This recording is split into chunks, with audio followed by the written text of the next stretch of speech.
Why are women less valued than men in Judaism?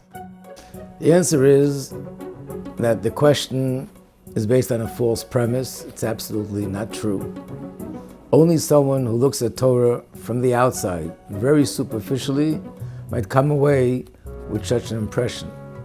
But the truth is that women are valued not only as men, but in many areas we find that the Torah praises women and considers them even superior to men.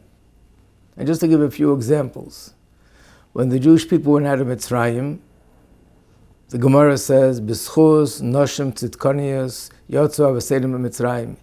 It was in the merit of the women that we went out of Egypt. Imagine, going out of Egypt is one of the most basic fundamentals of belief of the Jewish people.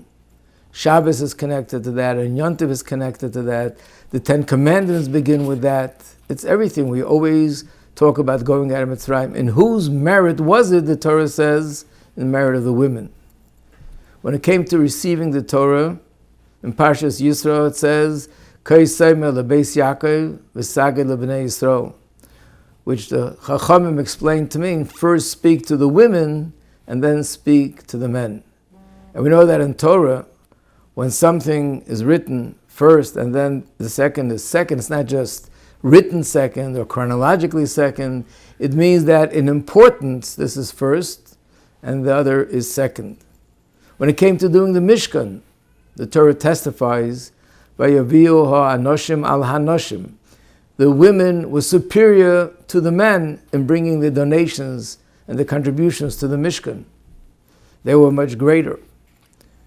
When it comes to the basic question of who is a Jew, who defines the child as a Jew, the Torah says it's the mother that defines the identity of a child. Other details go by the father, but the essence of a Jew is defined by the mother.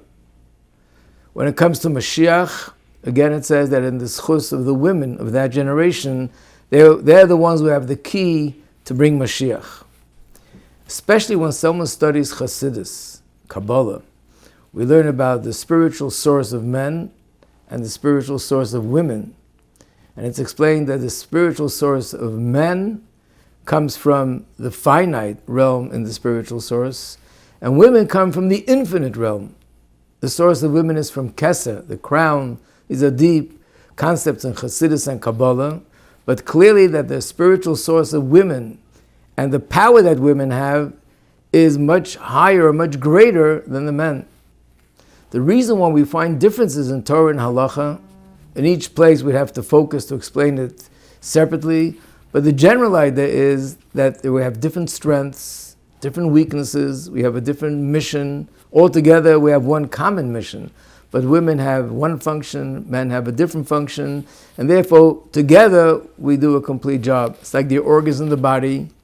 Every organ has its function. And every organ is different than the other. Every organ is designed, this one to see, and the heart to pump blood, and the brain is to think.